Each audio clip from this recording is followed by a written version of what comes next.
فإذا نفخ في الصور فلا أنساب بينهم يومئذ ولا يتساءلون.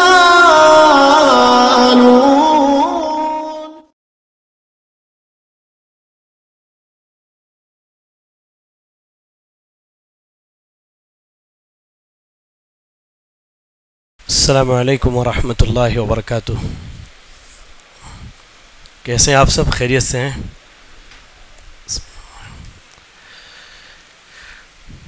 الحمد للہ رب العالمین والعاقبۃ للمتقین الصلاۃ والسلام علی رسولہ الکریم وعلی آلہ واصحابہ ومن تبعہم بإحسان الی یوم الدین. اما بعد، رب اشرح لی صدری ویسر لی امری واحلل عقدۃ من لسانی یفقہوا قولی. اللہم لا حول ولا قوۃ الا بک.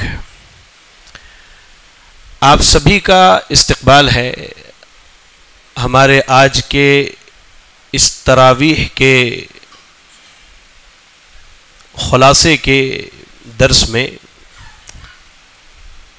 الحمدللہ آج اللہ کے فضل و کرم اور اس کے احسان سے ہم نے دوسرے پارہ کی مکمل تلاوت سماعت کی، اور دوسرے پارہ میں اللہ رب العالمین نے بہت ساری اہم اور بنیادی باتوں کا تذکرہ کیا ہے جن کا جاننا ہر مسلمان کے لیے ضروری ہے، لازم ہے. سب سے پہلے پارے کی شروعات ہوتی ہے سیقول السفہاء من الناس ما واللہم عن قبلتہم التي كانوا علیہا قل للہ المشرق والمغرب یہدی من یشاء الی صراط مستقیم. اللہ نے تحویل قبلہ کی بات کی. تحویل قبلہ کیا ہے؟ اللہ کے رسول صلی اللہ علیہ وسلم ہجرت کر کے جب مکے سے مدینہ پہنچے تو آپ نے تقریباً 16 یا 17 مہینے تک بیت المقدس یعنی فلسطین کی طرف چہرہ کر کے نمازیں ادا کی. آپ جب پہنچے اور آپ نے یہ عمل کیا تو اس سے یہود بڑے خوش ہوئے، کیونکہ ان کی عبادت کا مرکز بھی بیت المقدس ہی تھا. تو مدینے کے اندر یہودیوں کی ایک بڑی آبادی تھی، وہ لوگ بڑے خوش ہوئے. کہا کہ چلو بھائی کم از کم یہ ہمارے دین پر تو ہیں. تو اللہ رب العالمین نے نبی صلی اللہ علیہ وسلم کے دل کی خواہش کو پورا کیا. ہوا یہ کہ اللہ کے نبی کی ذاتی خواہش یہ تھی کہ آپ مسجد حرام کی طرف، بیت اللہ کی طرف، یا کہہ لیجئے کہ قبلہ ابراہیم علیہ السلام کے قبلے کی طرف چہرہ کر کے نماز پڑھے. اللہ نے اس کا تذکرہ کیا. آپ دیکھیں سورۃ البقرہ دوسرے پارہ کی آیت نمبر 144 میں دیکھیں اللہ نے کیا کہا. قد نرى تقلب وجهك في السماء. اے نبی ہم دیکھتے ہیں کہ آپ بار بار آسمان کی طرف چہرہ اٹھاتے. کیوں؟ اس لیے کہ آپ اللہ سے دعا کر رہے تھے کہ اللہ تعالیٰ قبلہ بدل دے. تو اللہ کا فضل ہوا اور اللہ نے نماز کی حالت میں ہی، یا کہہ لیجئے کہ اللہ تعالیٰ نے قبلے کے تبدیل کرنے کا حکم دیا. لوگوں نے اللہ کے رسول صلی اللہ علیہ وسلم کے ساتھ 16-17 مہینے فلسطین کی طرف چہرہ کر کے نماز پڑھا تھا. اب لوگوں کی نماز کی ابتدا جو ہے کہہ لیجئے کہ بیت اللہ سے ہوئی. اللہ کے نبی صلی اللہ علیہ وسلم نے جو سب سے پہلی نماز بیت اللہ کی طرف چہرہ کر کے پڑھی، کسی کو معلوم ہے وہ کون سی نماز تھی؟ جی عصر. اور کوئی؟ ظہر کی نماز تھی. عصر کی جو نماز کا مسئلہ ہے وہ یہ، برا ابن عازب رضی اللہ تعالیٰ عنہ حدیث کی راوی ہے، صحیح بخاری کی روایت ہے کہ ایک آدمی قبا کی بستی میں گیا. آج بھی جو لوگ مدینہ گئے زیارت کے لیے لے جاتے، مسجد قبلتین ہے، ایسی مسجد جس میں 2 رکعت لوگوں نے فلسطین کی طرف چہرہ کر کے نماز پڑھا اور 2 رکعت بیت اللہ کی طرف. تو ایک آدمی گیا اور اس نے قسم کھا کر کے کہا کہ اللہ کی قسم میں نے اللہ کے نبی صلی اللہ علیہ وسلم کو دیکھا ہے کہ آپ نے اپنا قبلہ تبدیل کر لیا اور آپ بیت اللہ کی طرف نماز پڑھ رہے ہیں چہرہ کر کے. تو لوگ نماز کی حالت میں ویسے ہی گھوم گئے پورے کے پورے. اب دیکھیے صحابہ کا ایمان اور اعتقاد، ایک آدمی بھی آ کر کے اگر صحیح بات بتلا دیتا، قسم کھا کے اللہ کے رسول کا یہ عمل ہے، تو پھر وہ عمل کرنے میں آگے پیچھے نہیں ہوتے تھے. اور ہمارے یہاں بعض لوگوں کا یہ کہنا ہے کہ خبر واحد قابل قبول نہیں ہے، کہ احادیث کے باب میں کوئی ایک راوی اگر کسی حدیث کو بیان کرے تو مقبول نہیں ہے. بہرحال ایک مسئلہ ہے. تو سب سے پہلا حکم کیا تھا؟ قبلے کی تبدیلی کا حکم تھا. اس کے بعد جو ہے اللہ رب العالمین نے، آپ دیکھیں تو سورۃ البقرہ کی جو آج تلاوت کی گئی دوسرے پارے کی، اس میں بہت ساری چیزوں کا اللہ رب العالمین نے حکم دیا ہے، اور اس میں ایک اہم چیز جو ہے وہ ہے آیت بر اور ابواب بر. آیت بر کیا ہے؟ حافظ صاحب نے غالباً تیسری رکعت میں ان آیات کی تلاوت کی. میں پہلے کی آیتیں چھوڑ کر کے بعد کی آیت پر جا رہا ہوں، آپ کو اس کے بعد بتلاتا ہوں. آیت نمبر 177 ہے سورۃ البقرہ میں، آیت نمبر 177 اللہ نے کہا لیس البر ان تولوا وجوهكم قبل المشرق والمغرب ولكن البر من آمن بالله واليوم الآخر والملائكة والكتاب والنبيين وآتى المال على حبه ذوي القربى واليتامى والمساكين وابن السبيل الى آخر الآیہ. پوری آیت پڑھ جائیں. اس آیت کریمہ کو آیت البر کہا جاتا ہے. بر کے معنی ہوتے ہیں نیکی کے، خیر کے اور بھلائی کے. تو اس آیت کریمہ میں اللہ تعالی نے بہت ساری نیکیوں کا حکم دیا ہے. لوگ کیا سمجھتے تھے؟ وہ سمجھتے تھے کہ خالی مشرق اور مغرب کی طرف اپنا چہرہ پھیر لے اسی میں نیکی ہے. یعنی آدمی مشرق و مغرب کی طرف اپنا چہرہ پھیر لے اسے وہ نیکی کا کام سمجھتا تھا. تو اللہ تعالیٰ نے کہا کہ نہیں، نیکیاں اور بھی ہیں، خیر اور بھی ہے، اور خیر کے دروازے اور بھی ہیں. اللہ نے کیا کہا؟ اللہ نے کہا کہ وَلَكِنَّ الْبِرَّ، نیکی کیا ہے؟ اللہ پر ایمان لانا. نیکی ہے آخرت کے دن پر ایمان لانا. نیکی ہے فرشتوں پر ایمان لانا. اللہ کی کتاب اور نبیوں پر ایمان لانا، یہ نیکی ہے. ایسے ہی نیکی کیا ہے؟ وَآتَى الْمَالَ عَلَى حُبِّهِ ذَوِي الْقُرْبَى وَالْيَتَامَى وَالْمَسَاكِينَ وَابْنِ السَّبِيلِ. مال ہے، دولت سے محبت ہے، اس کے باوجود اپنا مال کس کو دیتا ہے بندہ؟ قریبی رشتہ داروں کو، یتیموں کو، مسکینوں کو، مسافروں کو. تو کہا یہ نیکی ہے. وسائلین، جو مانگنے آتے ان کے دروازے پہ انہیں بھی دیتا ہے، اور قیدیوں کو آزاد کرواتا ہے. تو اس میں مال خرچ کرنا کہا یہ بھی نیکی. ایسے ہی نماز کا قائم کرنا، زکوٰۃ کا ادا کرنا، اور وعدہ کرے تو وعدہ کو پورا کرنا، یہ ساری چیزیں نیکیاں ہیں. اور ایسے ہی اگر کوئی مصیبت اور تکلیف آ جائے اس میں بندہ صبر کرے، یہ بھی اللہ نے کہا کہ نیکی ہے. اولئک الذین صدقوا واولئک هم المتقون، اور یہی لوگ سچے ہیں جو نیکی کی راہ اختیار کرنے والے ہیں، اور یہی لوگ تقوی والے ہیں. تو آیت بر، یہ آیت بر آپ یاد رکھیں، آیت نمبر 177 ہے. اللہ نے اس آیت کریمہ کے اندر بہت عظیم چیزوں کا حکم دیا ہے. اس کے بعد آیت بر کے بعد ہے ابواب بر، یعنی نیکی کے دروازے کیا کیا ہو سکتے ہیں. نیکی کے دروازوں میں ہم دیکھیں آیت نمبر 172 پڑھیے آپ. 177 ہم نے بیان کر دیا.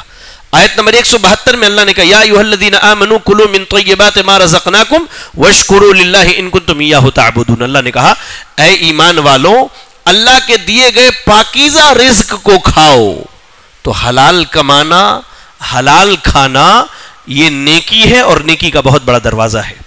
اور اس کے بعد کہا واشکروا للہ ان کنتم ایاہ تعبدون، اگر اللہ کی حقیقی عبادت کرنا چاہتے ہو تو اللہ کا شکر ادا کرو. تو نیکی کے دروازوں میں ہے حلال کمانا. اچھا، اس آیت کے ٹھیک بعد والی آیت کو اگر دیکھیں، آیت نمبر 173، تو اب اللہ نے یہاں سے حرام چیزوں کا تذکرہ کیا ہے. یعنی نیکی یہ ہے کہ آدمی جہاں حلال کمائے وہاں حرام سے بچے. اللہ نے کیا کہا؟ انما حرم علیکم المیتۃ والدم ولحم الخنزیر وما اہل به لغیر اللہ فمن اضطر غیر باغ ولا عاد فلا اثم علیہ ان اللہ غفور رحیم. کہا اللہ نے کہ بے شک اللہ نے تمہارے اوپر حرام کیا ہے مردار کو. مردار وہ چیز جس کا کھانا حلال ہو لیکن وہ مردار ہو. جیسے بکرے کا کھانا حلال ہے لیکن بکرا مر جائے تو اس کا کھانا جائز ہے؟ نہیں ہے. ایسے ہی اللہ نے خون حرام کیا ہے. بکرے کو ذبح کیا، خون ایک جگہ جمع ہو جائے اور اس کے بعد آدمی اسے پکا کے کھائے، یہ کیا ہے؟ حرام ہے. ایک جگہ ہے دمم مسفوح، بہا ہوا خون حرام ہے، یعنی ذبح کرنے کے بعد جانور سے جو خون نکل جائے وہ کیا ہے؟ وہ حرام ہے۔ اچھا، دو چیزیں بڑی اہم ہے جو میرے ذہن میں نہیں تھی، ابھی ذہن میں آئی ہے۔ اللہ نے کچھ مری ہوئی چیزوں کو حلال کیا ہے اور کچھ خون ہمارے لیے حلال ہیں۔ مری ہوئی چیزوں میں پہلی چیز حلال ہے مچھلی، اگر وہ مر جائے تو کیا ہے؟ حلال ہے۔ اور مرے ہوئے چیزوں میں جو حلال ہے وہ ہے ٹڈی، ایک پرندہ ہوتا ہے چھوٹا سا، عرب ممالک میں یا ریگستان کے علاقوں میں جہاں بہت زیادہ ریت ہوتے ہیں وہاں وہ پایا جاتا ہے۔ ٹڈی اگر مرا ہوا بھی مل جائے تو اس کا کھانا حلال ہے۔ اور خون میں دو خون حلال ہے، پہلا کلیجہ اور دوسرا تلی، الکبد والطحال کے لفظ حدیث کے اندر کہ کلیجہ اور تلی۔ اچھا، یہاں ایک چیز اور آپ کو بتاؤں کہ عام طور سے ہمارے یہاں جن کو یرقان کی بیماری ہو جاتی ہے کبوتر کے خون سے ان کا علاج کرتے ہیں۔ لقوا یا فالج کی بیماری ہو جائے تو کبوتر کے خون سے علاج کرتے ہیں نا، ناجائز ہے۔ کیا ہے؟ ناجائز ہے۔ کسی نے ایسا کیا ہے تو وہ توبہ کر لے، اور جس کو نہیں معلوم وہ علم حاصل کر لے کہ اس کا استعمال اس طرح سے علاج کرنا شریعت نے اس کی اجازت نہیں دی ہے۔ ٹھیک ہے نا؟ یہ خون کی بات آئی تو میں نے اس کا تذکرہ کر دیا، یہ اہم مسئلہ تھا۔ چلے، اس کے بعد اللہ نے کہا کہ حرام کیا ہے؟ سور کا گوشت حرام ہے۔ سور کا گوشت حرام ہے، چاہے وہ بسم اللہ پڑھ کے ہی کیوں نہ ذبح کیا جائے، اور ایسی وہ ساری چیزیں جن پر اللہ کے علاوہ کسی اور کا نام لیا جائے، چاہے پکانے والی کی نیت یہ ہو کہ ہم مسکینوں کو کھلا رہے اللہ کے لیے، ہمارا مقصد ہے اللہ کو راضی کرنا، لیکن نیت کیا ہے، کس نیت سے پکا رہا ہے اس کا اعتبار ہے، اس کا اعتبار ہے۔ اس لیے ہر وہ چیز جس پر اللہ کے علاوہ کسی اور کا نام لیا جائے، لوگ کہتے کہ نہیں صاحب ہم یہ جانور ذبح کر رہی ہے تو اللہ بسم اللہ پڑھ کے ذبح کر رہے ہیں۔ میں پھر کہوں بسم اللہ پڑھ کے ذبح کرنے سے سور کا گوشت حلال نہیں ہوتا ہے، بسم اللہ پڑھ کے ذبح کرنے سے سور کا گوشت حلال نہیں ہوتا۔ ایسے ہی اگر نیت میں فطور ہے کہ یہ فلاں کے لیے ہے، اس کو آپ بسم اللہ پڑھ کے بھی ذبح کریں تو وہ حلال نہیں ہوتا، اس لیے کہ وہ غیر اللہ کے لیے ہے، اور اللہ نے کہا کہ ہر وہ چیز جس پر غیر اللہ کا نام لیا جائے وہ حرام ہے۔ فمن استر غیر باغ ولا عاد فلا اثم علیہ۔ ہاں، ایک آدمی کو بہت مجبور کر دیا گیا، اب اس کی جان جانے والی ہے، بغیر حرام میں پڑے اس کو کوئی چارہ نہیں ہے، تو اللہ نے کہا کہ ایسے شخص کے لیے کوئی بات نہیں ہے۔ اب ایسا نہیں کہ میری اس بات کو یا قرآن کی اس آیت کو آپ دلیل بنا لیں کہ نہیں شیخ سود لیے بنا کام نہیں ہوتا، کیا کرے لے لے، نہیں، سود حرام ہے، ہر حال میں حرام ہے، کوشش کرے جتنا بچ سکتے ہیں آپ بچیے۔ ایک میں نے مثال دی حرام چیز کی۔ چلے، اس کے بعد اللہ رب العالمین نے جو احکامات دیے ان میں ایک بڑا حکم ہے رشوت کا۔ رشوت کے تعلق سے اللہ رب العالمین نے یہاں ارشاد فرمایا، آپ آیت نمبر 188 دیکھیں، 188 دیکھیں تو اللہ تعالی ارشاد فرماتا ہے وَلَا تَأْكُلُوا أَمْوَالَكُمْ بَيْنَكُمْ بِالْبَاطِلِ وَتُدْلُوا بِهَا إِلَى الْحُكَّامِ لِتَأْكُلُوا فَرِيقًا مِّنْ أَمْوَالِ النَّاسِ بِالْإِثْمِ وَأَنْتُمْ تَعْلَمُونَ۔ اللہ نے کہا کہ جان بوجھ کر کے ایک دوسرے کا مال حرام طریقے سے نہ کھاؤ۔ ایک کام ہو سکتا ہے آسانی سے، لیکن اس کے لیے کیا ہے 100 بہانے بنائے جاتے ہیں تاکہ اس کے مال سے کچھ تو آ جائے میرے پاس، اس کے مال سے کچھ تو آ جائے۔ تو رشوت یہ حرام ہے، اور رشوت اور حرام چیز سے بچنا یہ نیکی ہے۔ اس کے بعد اللہ نے نیکیوں کا تذکرہ کرتے ہوئے رمضان کے روزوں کا ذکر کیا۔ سبحان اللہ، رمضان کے روزوں کا اللہ تعالیٰ نے ذکر کیا۔ آپ دیکھیں آیت نمبر 183 سے لے کر کے، آپ 183 سے لے کر کے پڑھتے جائیے آیت نمبر 187 تک، 183 to 187 اللہ نے رمضان اور رمضان کے روزے اور اس کے حکام کا ذکر کیا ہے۔ اچھا، بڑی بات تو یہ ہے، اللہ نے کہا ایک اہم بات کہ یا ایھا الذین آمنوا کتب علیکم الصیام کما کتب علی الذین من قبلکم لعلکم تتقون۔ اللہ نے پچھلے لوگوں پر بھی روزے فرض کیے تھے اور ہم پر بھی فرض کیا اللہ تعالیٰ نے۔ تو یہاں ایک چیز کا علم ہوتا ہے کہ بہت ساری ایسی چیزیں ہیں جو دوسرے نبیوں کی شریعت میں تھی، ہماری شریعت میں بھی وہ چیز موجود ہے۔ جیسے روزے کا اللہ نے تذکرہ کیا، نماز کا ذکر ملتا ہے کہ موسیٰ علیہ السلام نماز پڑھتے تھے، تلاوت کا ذکر ملتا ہے کہ داؤد علیہ السلام بڑی سریلی آواز میں تلاوت کیا کرتے تھے۔ تو بہت ساری ایسی چیزیں ہیں جو پچھلی قوموں میں تھیں، تو اللہ نے ان کو مصلحتاً ہمارے لیے بھی باقی رکھا ہے، لیکن بہت ساری ایسی چیزیں ہیں جو ہمارے لیے مشقت تھی، تکلیف کی باعث تھی، تو اللہ نے ہم سے اٹھا لیا۔ جیسے موسیٰ علیہ السلام کی قوم میں اگر کسی کے کپڑے میں یا چمڑے میں پیشاب یا گندگی کا چھیٹا لگ جائے تو اسے کاٹ کے الگ کرنا پڑتا تھا۔ اب سوچئے ہماری امت میں یہ چیز ہوتی تو کیا حال ہوتا. اللہ نے آسانی کی. کیا کہا کہ اللہ تعالیٰ تمہارے ساتھ آسانی کرنا چاہتا. یہ دین بڑا آسان ہے, بڑا سہل اور سیدھا ہے. ہاں, مولویوں نے اپنے پیٹ کے خاطر اس کو بڑا مشکل بنا کر کے رکھا ہے. ہر آدمی کی ایک الگ منطق ہے, ہر آدمی کا ایک الگ معاملہ, ہر آدمی ایک نئی بات لے کر کے آتا. بہرحال تو اللہ تعالیٰ نے ان آیتوں میں روزے کا حکم دیا, اور روزے کے ساتھ ساتھ ایک اہم چیز اللہ نے دعا کو جوڑا ہے. آپ دیکھیں آیت نمبر 186 میں وَإِذَا سَأَلَكَ عِبَادِي أَنِّي فَإِنِّي قَرِيبٌ أُجِيبُ دَعْوَةَ الدَّاعِ إِذَا دَعَانِ فَلْيَسْتَجِيبُوا لِي وَلْيُؤْمِنُوا بِي لَعَلَّهُمْ يَرْشُدُونَ. اللہ نے روزوں کا تذکرہ کرتے ہوئے کہا کہ اے نبی, جب میرے بندے آپ سے میرے بارے میں پوچھے تو آپ بتا دیجئے میں بڑا قریب ہوں. روزہ اور دعا یہ دونوں بڑے اہم ہیں میرے بھائی, یہ دونوں بڑے اہم ہیں. صحیح حدیث کے الفاظ ہیں, اللہ کے نبی صلی اللہ علیہ وسلم نے فرمایا 3 طرح کے لوگوں کی دعائیں رد نہیں ہوتی. شرط یہ ہے کہ وہ حلال کھانے والا ہو. یہ یاد رکھنا, وہ کیا ہے؟ حلال کھانے والا. ورنہ وہ حدیث معلوم ہے نا, اللہ کے نبی صلی اللہ علیہ وسلم نے کہا کہ ایک آدمی مسافر ہے, لمبے سفر پر ہے, اور اللہ سے دعائیں کرتا ہے لیکن اللہ اس کی دعا قبول نہیں کرتا. کیوں؟ مطعمہ حرام وملبسہ حرام, حرام کھاتا تھا, حرام پہنتا تھا, حرام سے اس کی پرورش ہوئی ہے. تو حرام کھانے والے کی دعا قبول نہیں ہوتی ہے. اگر روزے دار ہے تو کہا اللہ کے نبی صلی اللہ علیہ وسلم نے کہ 3 طرح کے لوگوں کی دعائیں رد نہیں ہوتی. ایک مسافر کی دعا, دوسری مظلوم کی دعا, اور تیسری جو ہے روزے دار کی دعا. اور روزے دار کے لیے 2 خوشی کے موقع ہوتے, ایک افطار کے وقت جب وہ اللہ کی نعمت کھاتا ہے, اور دوسرا جب وہ اللہ سے قیامت کے دن ملاقات کرے گا تو اپنے اجر کو دیکھ کر کے وہ بڑا خوش ہوگا. سبحان اللہ. تو اللہ نے روزہ اور دعا دونوں کو اس لیے جوڑا ہے کہ ان دونوں کا آپس میں بڑا گہرا تعلق ہے, ان دونوں کا آپس میں بڑا گہرا تعلق ہے. چلیں اس کے بعد آیت نمبر 197 دیکھتے ہیں. تو اللہ رب العالمین نے یہاں پر حج اور عمرے کا تذکرہ کیا ہے. سبحان اللہ. اللہ نے کہا الحج اشہر معلومات فمن فرض فیہن الحج فلا رفث ولا فسوق ولا جدال فی الحج. اللہ نے حج کا تذکرہ کیا. آپ کو معلوم ہونا چاہیے ارکان اسلام میں 5واں رکن کیا ہے؟ کیا ہے؟ حج. ان استطاع الیہ سبیلا, اگر طاقت ہو. طاقت تو حج کرنے کی اللہ نے مال دیا ہے, صحت دی ہے, اللہ نے تندرستی سے نوازا ہے, تو آدمی کو چاہیے کہ وہ حج کے لیے جائے. تو ان آیت بر اور کہہ لیجئے کہ خیر کے باب میں اللہ نے حج کا بھی تذکرہ کیا کہ حج کرنا بھی ایک بہت بڑی نیکی ہے, بہت بڑا خیر کا کام ہے. اس کے بعد اللہ رب العالمین نے سیدھے ہم چلتے آیت نمبر 219 پر. درمیان میں باتیں بہت ساری ہیں, لیکن آیت نمبر 219 میں اللہ تعالیٰ نے ایک بہت بڑی خیر کا تذکرہ کیا ہے, اور وہ خیر میں کہتا ہوں سارے نوجوانوں کے لیے ہے. کیا ہے؟ کہا یسألونک عن الخمر والمیسر, یہ آپ سے شراب اور جوا کے بارے میں پوچھتے ہیں. کہا کہہ دیجئے قل فیہما اسم کبیر ومنافع للناس واسمہما اکبر من نفعہما. کہا کہ جوا میں اور شراب میں فائدہ ہے. اللہ نے کہا کہ فائدہ ہے لوگوں کے لیے, لیکن ان کا فائدہ سے بڑا اس کا نقصان ہے.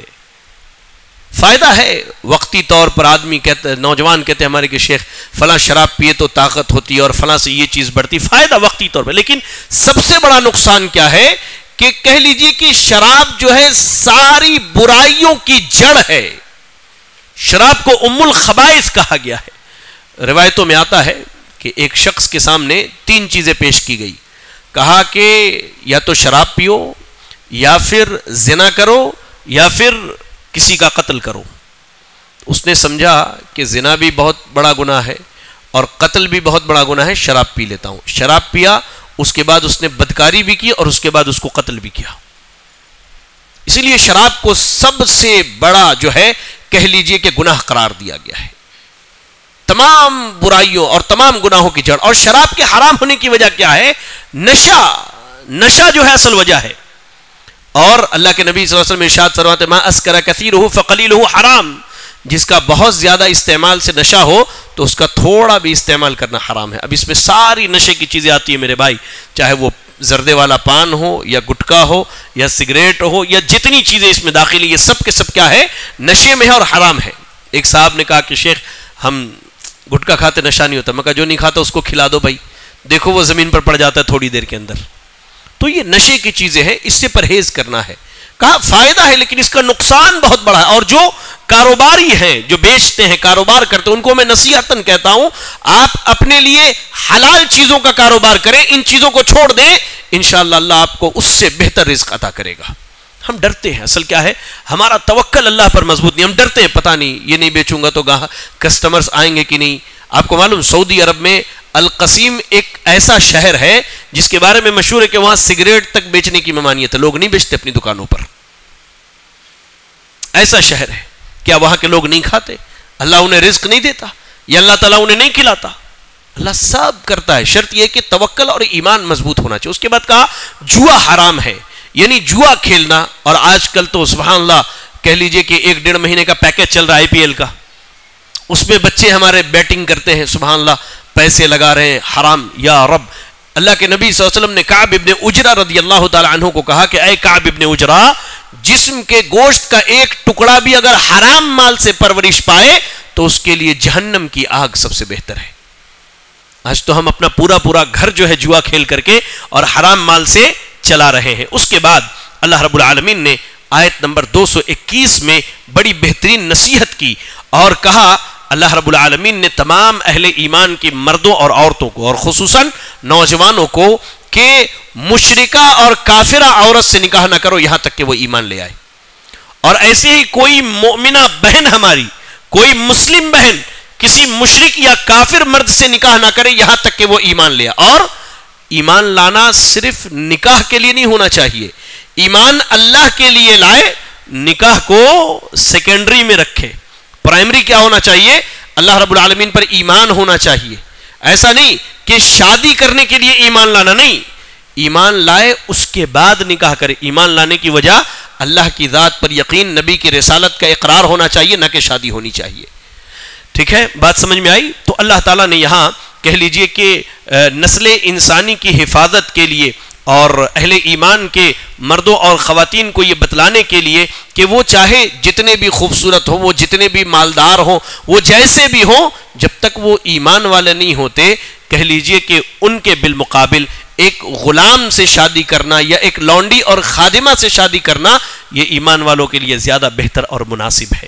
اس کے بعد اللہ تعالیٰ نے خواتین کے مسئلے کو آیت نمبر 222 میں بیان کیا. کہا کہ یسألونک عن المحیض, کہا کہ یہ لوگ پوچھتے ہیں کہ یہ حیض کا مسئلہ کیا ہے. تو کہا کہ یہ ایک کہہ لیجیے کہ تکلیف ہے جسے اللہ نے عورتوں کے لیے مقدر کیا ہے.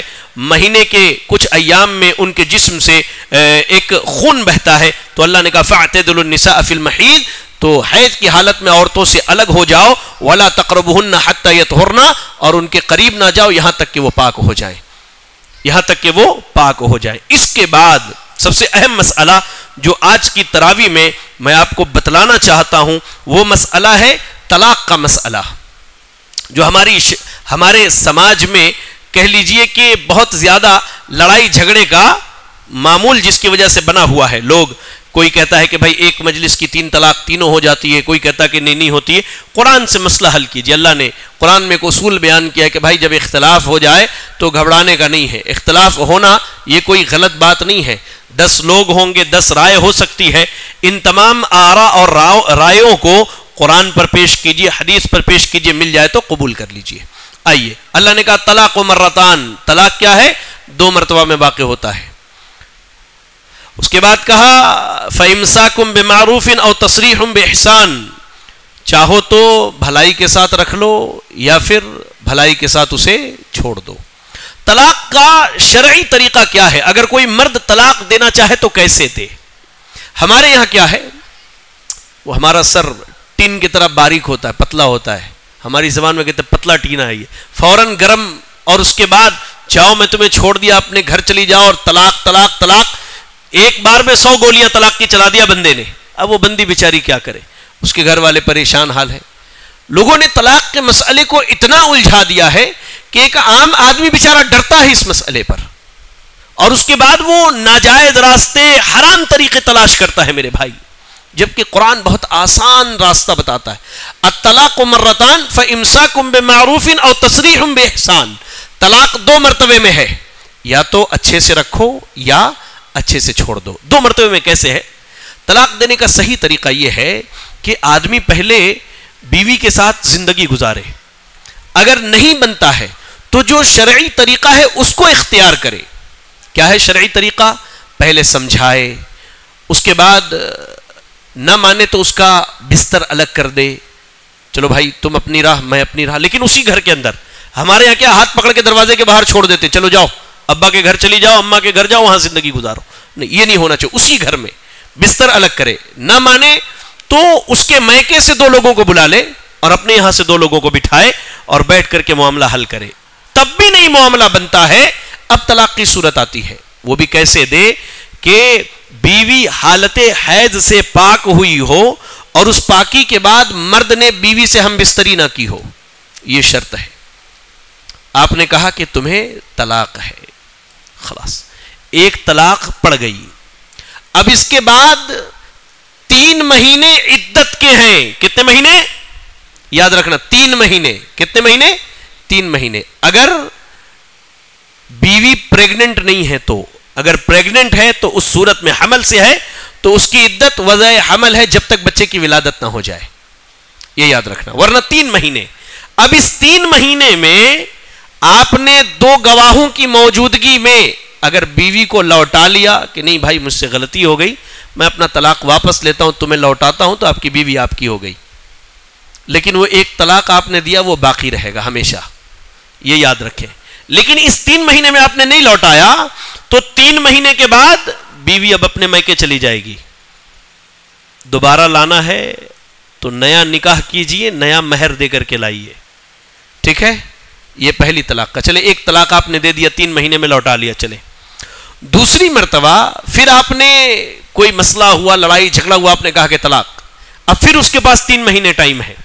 اس 3 مہینے میں آپ نے لوٹا لیا تو ٹھیک ہے بھائی, اچھی بات ہے, الحمدللہ 2 گواہوں کی موجودگی میں لوٹا لیا. نہیں میری بیوی میری ہے بھائی, مجھ سے غلطی ہوئی, معذرت خواہ ہوں, اس کے لیے لوٹا لیا. اگر نہیں لوٹایا 3 مہینے کے بعد اگر لوٹانا چاہتے ہیں, عدت کے بعد 3 مہینہ یا عدت ہوتا ہے. عدت ان دنوں کو کہتے جن میں عورت کا نکاح کرنا حرام جائز نہیں ہے اور نہ ہی اس کو نکاح کا پیغام دینا جائز ہے. ٹھیک ہے نا. تو اب دوسری مرتبہ طلاق دینے کے بعد بھی 3 مہینہ ٹائم بچا ہے. اللہ نے قرآن میں اس کا تذکرہ کیا ان آیتوں میں. اب جو ہے آپ نے کیا کیا, 3 مہینے میں نہیں لوٹایا. 3 مہینے کے بعد اگر لوٹانا چاہتے ہیں تو آپ کیا کریں گے, نکاح کریں گے اور مہر دے کر کے لوٹائیں گے. لیکن یہ آپ کی بیوی آپ کے لیے ہی ہوگی. اب اس کے بعد 2 مرتبہ, الطلاق مرتان, 2 مرتبہ ہو گیا. تیسری مرتبہ صاحب نے اگر طلاق دے دیا تو بیوی 3 مہینے عدت گزارے گی, لیکن اس عدت میں آپ لوٹا نہیں سکتے. یا کہا کہ اگر تیسری مرتبہ اگر طلاق دے دیا تو اب بیوی آپ کی الگ ہو گئی, اب وہ 3 مہینہ عدت گزار لے, اس کے بعد وہ آزاد ہے, جس سے چاہے نکاح کرے. ٹھیک ہے نا, بات سمجھ میں آئی. اگر بیوی حمل سے ہے تو بچے کی ولادت, آج آپ نے طلاق دیا, کل بچے کی ولادت ہو جائے, خلاص اس کی عدت گزر گئی, اب وہ چاہے تو جس سے نکاح کر لے. اب اس کے بعد 3 طلاق ہو گیا, اب آپ بیوی کو واپس لانا چاہتے ہیں تو اللہ رب العالمین نے قرآن مجید میں اس کا اصول یہ بیان کیا کہ فَإِن طَلَّقَهَا فَلَا تَحِلُّ لَهُ مِن بَعْدُ حَتَّى تَنْكِحَ زَوْجًا غَيْرَهُ. اللہ اکبر. آیت نمبر 200 کیا ہے یہ, 227 ہے غالباً. ہاں, آیت نمبر 230 آیت نمبر 230, معذرت. تو اللہ نے کہا کہ اب 3 طلاق کے بعد اگر بیوی کو لوٹانا ہے تو جب تک کوئی دوسرا مرد اتفاقاً اس سے نکاح نہ کرے, نکاح کے بعد دونوں مل نہ لیں اور اس کے بعد اس سے بھی نہ بنے, یا تو عورت خلا لے لے, نکاح فسخ کروا لے, یا طلاق کرا کے الگ ہو جائے, تب تک آپ کے لیے جائز نہیں. لیکن ہمارے سماج میں آج حرامہ سینٹر بنے ہوئے, اس کو لوگ کہتے ہیں حلالہ سینٹر, وہ اصل میں حرامہ سینٹر ہے. حرام کاری اور بدکاری ہوتی. کہا اللہ کے نبی صلی اللہ علیہ وسلم نے یہ کرائے کے سانڈ ہیں, یہ بدبختی کرنے والے لوگ ہیں. کیا ہے کہ پہلے تو صاحب نے 3 طلاق کی گولیاں چلا دی, اب بیچارہ پریشان ہے, کیا کرے بھائی. اب چلو عالم صاحب کے پاس پہنچے, عالم صاحب کے پاس بھی موقع ہے, تھوڑا مال بھی آ جائے, اللہ معاف کرے. اس کے بعد کسی سے اس کا حلالہ کرواتے, وہ حلالہ نہیں وہ حرامہ ہے. شرعی حلالہ یہ ہے کہ اتفاقاً کسی سے نکاح ہو جائے, وہاں بھی بات نہ بنے, وہ طلاق دے دے یا وہ مر جائے یا عورت خلا لے لے یا نکاح فسخ کروا لے, تب پہلے شوہر کے لیے جائز ہے. اتفاقاً ہونا چاہیے. پری پلان جو ہے وہ حرامہ ہے, وہ حلالہ نہیں ہے, وہ حرام ہے میرے بھائی. تو یہ طلاق کا مسئلہ اللہ نے بیان کیا. بات سمجھ میں آئی؟ اور اس کے بعد جو آخری چیز بیان کی گئی آج کی تراویح میں, سبحان اللہ, وہ بڑی بہترین چیز ہے. وہ یہ ہے کہ اللہ نے طالوت کا قصہ بیان کیا. ہوا یہ تھا کہ بنی اسرائیل جو ہے ان پر بڑا ظلم کیا گیا. ایک تو یہ ظالم بیچارے, انہوں نے اللہ کے احکامات کی دھجیاں اڑائی. اس کے بعد ان پر کیا ظلم ہوا کہ ان کے بچوں کو قتل کر دیا گیا, ان کی بیویوں کو خادمہ اور لونڈیا بنا لیا گیا. تو اس صورت میں اب ان لوگوں نے اپنے نبیوں سے کہا کہ ایسا کریں کہ ہمارے لیے جو ہے ایک بادشاہ مقرر کر دیجئے اور ہم اس کے انڈر میں لڑیں گے اور اپنی کھوئی ہوئی عزت واپس لے آئیں گے. تو اب نبی تو ان کی حالت سے واقف تھے. ان لوگوں نے کہا کہ دیکھو بات تو تمہاری صحیح ہے, اگر بادشاہ مقرر کر دیا جائے اور اس کے بعد تم لوگ نہ لڑو تب. تو ان لوگوں نے کہا کہ ہم کیوں نہیں لڑیں گے, ہم کو ہمارے گھر سے نکال دیا گیا, ہمارے بال بچے قتل کر دیے گئے, ہماری بیویوں کو قیدی بنا لیا گیا. اس صورت میں ہم کیا کریں, کیوں نہ لڑیں؟ اللہ اکبر. تو اللہ رب العالمین نے نبیوں کو کہا کہ انہیں بتا دیجئے کہ اللہ تعالیٰ نے طالوت نامی شخص کو ان کے اوپر بادشاہ بنایا ہے. اب یہ لوگ تھے ویسے ہی, کہا کہ طالوت کیسے بادشاہ ہو سکتا ہے؟ فقیر آدمی ہے, نہ اس کے پاس کھانے پینے کے ڈھنگ کی کوئی چیز ہے, نہ رہنے کا گھر ہے, وہ بادشاہ کیسے ہوگا؟ بادشاہ کوئی امیر کبیر آدمی ہونا چاہیے نا. تو کہا نبیوں نے کہ دیکھو اللہ نے انہی کو بادشاہ بنایا ہے, اور ان کی بادشاہت کی علامت یہ ہے کہ موسیٰ علیہ السلام اور ہارون علیہ السلام اور ان کے گھر کے لوگوں نے جو چیزیں چھوڑی تھی وہ ساری چیزیں جو ہیں فرشتے لے کر کے آئیں گے ایک تابوت میں. تو فرشتے لائے, لوگوں نے دیکھا. اب دو طبقہ تھا, ایک جو سچے دل سے ان کو بادشاہ مانتے تھے اور دوسرا وہ جو اوپر بادشاہ مانتے تھے. چلے اب کہا کہ چلو بھائی اب لڑائی ہوگی. جیسے ہی لڑائی کے لیے آگے بڑھے تو اللہ نے ان کو آزمایا. چلو ذرا ان کو آزما لیتے. اللہ ہمیشہ آزماتا بندے کو. اللہ نے دیا تو بھی آزمائش ہے اور اللہ نے لیا تو بھی آزمائش ہے, یاد رکھنا. تو اللہ نے کہا کہ گرمی کی شدت ہے, لوگوں کو پیاس لگ رہی ہے, راستے سے گزر رہے ہو, جو نہر ہے نہر سے پانی نہیں پینا. کہا کہ جو پی لے گا وہ ہمارا نہیں, ہاں جو ایک دو چلو خالی پی لے, پیٹ بھر کے نہ پیے, اس کا مسئلہ الگ ہے. اب قوم کے زیادہ تر لوگ تو تھے ویسے نافرمان, ان لوگوں نے پی لیا. اب لڑنے کی جب باری آئی تو کہا ان لوگوں نے کہ جاؤ بھائی, آج جو ہے ہمارے پاس طاقت نہیں ہے لڑنے کی, ایسا کرتے ہیں کہ دوسرے دن لڑ لیں گے. تو جو لوگ اللہ اکبر پکے سچے ساتھی تھے تو ان لوگوں نے کہا کہ ربنا افرغ علینا صبرا وثبت اقدامنا وانصرنا علی القوم الکافرین. اس سے پہلے کی آیت میں اللہ نے ذکر کیا, وہ کہتے ہیں کہ اپنے بادشاہ طالوت سے گھبرانے کی ضرورت نہیں ہے, بہت تھوڑے لوگ اللہ کی مدد سے جو ہے بڑی جماعت پر غالب آ جاتے. تو یہاں ایک نقطہ ہے بڑا بہترین, وہ یہ کہ تعداد سے گھبرانے کا نہیں کبھی بھی. کہ لوگ جو کہتے ہیں نا کہ تم تعداد میں تھوڑی سے ہو, اتنے گھبرانے کی بات نہیں ہے. آپ کو معلوم ہے قیامت کے دن اللہ کے نبی نے فرمایا ایک نبی ایسے بھی آئیں گے جن کے پیچھے کوئی نہیں ہوگا. کسی نبی کے پیچھے صرف 2 ہی لوگ ہوں گے, پوری امت میں 2 لوگ ہوں گے, کسی کے پیچھے 3 اور کسی کے پیچھے 4. کیا ان لوگوں نے دعوت کا کام نہیں کیا, یا لوگوں کی اصلاح نہیں کی؟ کیا, سب کیا. لیکن اللہ نے جس کی مقدر میں ہدایت لکھا ہے اسے ملنا ہے, اور جسے گمراہ کرنا لکھا ہے وہ گمراہ ہونا ہے. تعداد سے نہیں گھبرانے کا. تھوڑے سے لوگ تھے, ان لوگوں نے کیا کہا کہ اے ہمارے بادشاہ آپ گھبرائے نہیں, اللہ کے فضل سے چھوٹی سی جماعت بہت بڑی جماعت پہ غالب آ جاتی ہے. اور اس کے بعد میدان جنگ میں آئے, اللہ سے دعا کی, اے اللہ ہمارے اوپر صبر کو برسا دے اور ہماری قدموں کو جما دے اور اہل کفر پر ہماری مدد فرما. اللہ نے مدد کی, اور اسی طالوت بادشاہ کے فوجیوں میں داؤد علیہ السلام بھی تھے, ابھی نبی نہیں ہوئے تھے, داؤد علیہ السلام بھی تھے. وہ آگے بڑھے اور انہوں نے طالوت کے مقابلے میں جو بادشاہ تھا جالوت, اس کی گردن مار دی, اور اس کے بعد مسلمانوں کی فتح ہوئی. تو پتہ یہ چلا کہ اللہ نے جو نظام دیا ہے اس نظام پر عمل کریں گے ہمیشہ کامیاب رہیں گے. جیسے طالوت کے انڈر میں لڑکے کامیابی ملنی تھی تو لوگ لڑے, محمد الرسول اللہ صلی اللہ علیہ وسلم کی فرما برداری میں کامیابی ہے, اس پر ڈٹے رہے تو کامیاب ہوں گے. ادھر ادھر کی راہ اور راستے تلاشے تو جیسے وہ لوگ لڑنے سے قاصر تھے ویسے ہی ہم بھی گمراہ ہو جائیں گے۔ یہ کچھ باتیں آج کی تراویح کے تعلق سے تھی۔ دعا کرے اللہ سے اللہ رب العالمین ہمیں اور آپ کو کہی گئی باتوں پر سننے کے ساتھ عمل کرنے کی توفیق عطا فرمائے۔ آمین۔ وآخر دعوانا الحمدللہ رب العالمین۔ جزاکم اللہ خیرا۔ السلام علیکم ورحمۃ اللہ وبرکاتہ۔